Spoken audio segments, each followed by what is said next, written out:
Hey guys, Drifter here. Welcome to Advanced Warfare in Depth. In today's episode, we're going to be talking about dedicated servers and lag issues. We're going to be addressing a lot of myths and rumors in Advanced Warfare about dedicated servers, or lack thereof, and I'm going to be giving you some facts about it. Gameplay that you're going to get to see is me having some fun on Momentum with the MP11 Squeaker in a game that has pretty good connection.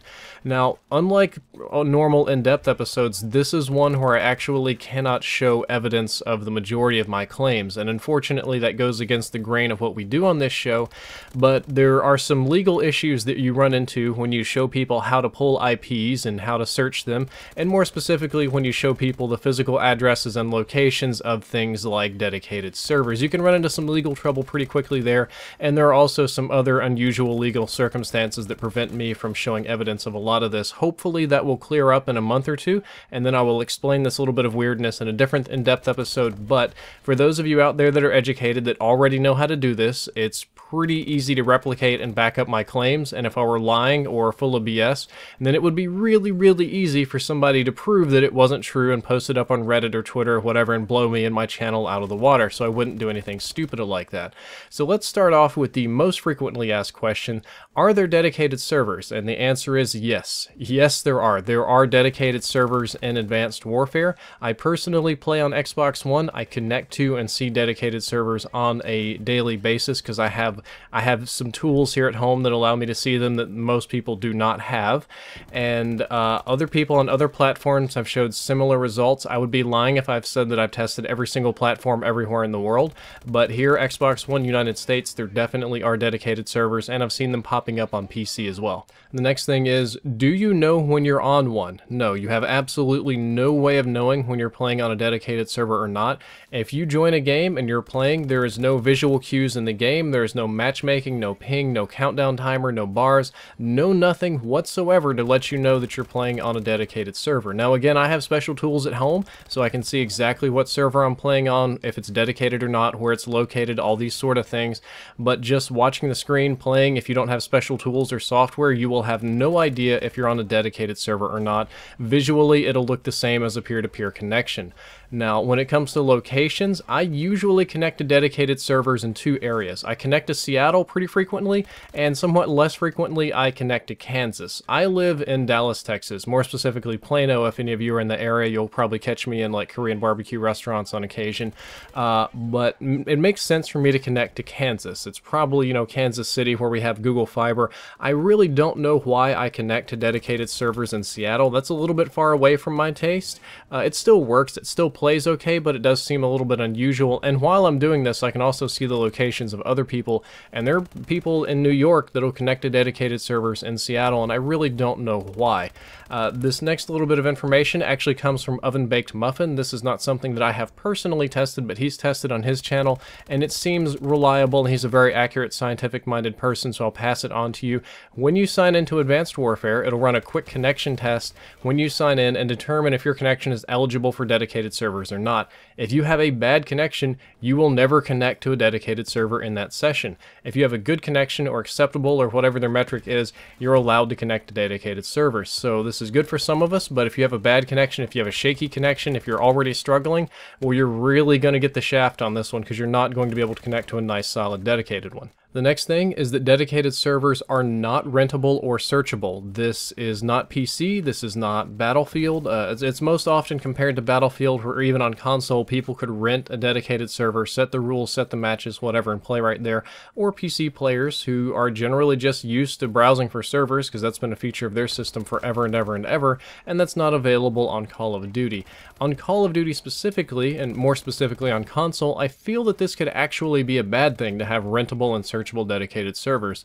My experience with Battlefield, more so on console than on PC, was that there were a lot of server rules and restrictions and regulations, a lot of guns were banned, maps were rotated, and also if I killed the host too many times, if I carried the game too hard, if I played too hard and I made the host not have fun, I would get kicked.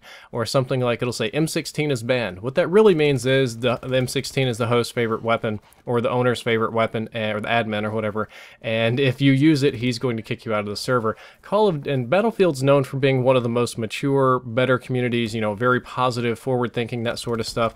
And if they act like that, I really don't want to even think what the average COD player would be like. I mean, our community is pretty self-loathing as is, and I'm sure many of you can just imagine how rough that could be. Moving along, some players can connect through you to a dedicated server or vice versa, because peer-to-peer doesn't necessarily mean that one peer hosts and all the peers connect to him. They can kind of connect through you in sort of an unusual, we'll call it a star network, I think is what it's technically called. So you can connect to a dedicated server, and then your friend will connect to it through you, and you can send their data, and that can also increase the lag. It's kind of an unusual thing. I don't know how many games do it outside of Call of Duty, but I do know that Call of Duty does it, and you can still lag on a dedicated server. This is a pretty popular misconception, is that a dedicated server is inherently lag-free or flawless or perfect or not subject to the things that a normal peer server is, and that's not true. Dedicated servers can still lag, and others can still lag on a dedicated server and ruin your game. The idea of the dedicated server is that you get no advantage from hosting, because usually when you host, you have host advantage. That's been a thing for like the last decade. Dedicated server will remove that, and in about 95 to 99% of the time, they're going to outperform a peer connection. Dedicated servers will run better than peer-to-peer. Other people's lag will affect you and others less, but it can still lag, and others can still drag it down. It just happens less frequently. Personally, at home, at least while I'm watching, I connect to dedicated servers about 1/3 of the time. I would say that's a lot. It makes me happy. Some days are better than others, but typically I play on Deddies about 1/3 of the time, and I'm usually playing Hardpoint or Momentum.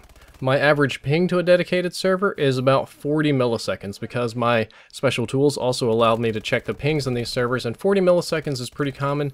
The range is about 12 milliseconds to about 65 milliseconds. Very rarely do I get anything above 65 or less than 12 milliseconds on a dedicated, and 40 is really the most common, which I'm comfortable with 40. I'm happy with 40. You guys might have other standards, but 40 is good for me. I have worse lag than that on League of Legends on most days.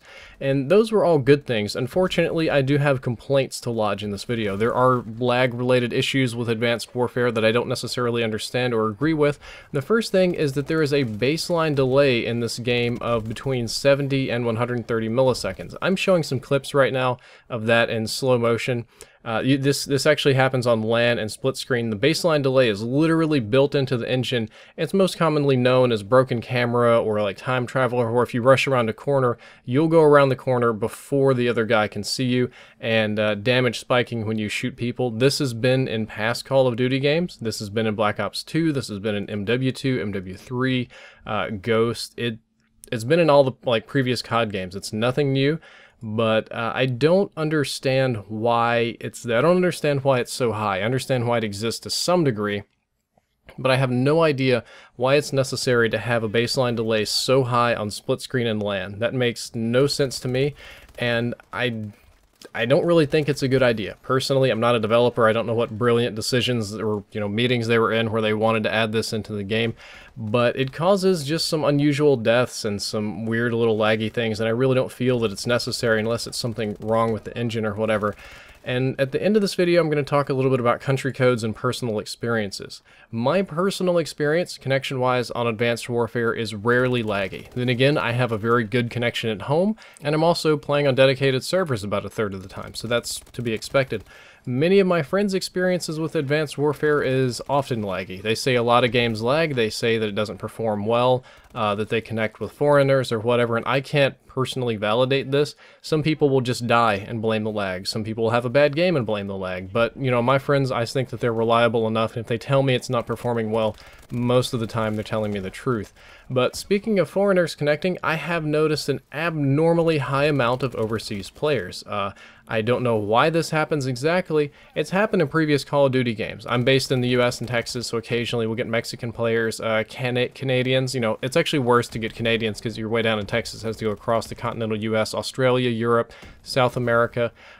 They typically should not be matching from that far away, and it was pretty rare in previous COD games, but it is happening a lot in Advanced Warfare, at least a lot more than I feel it should be.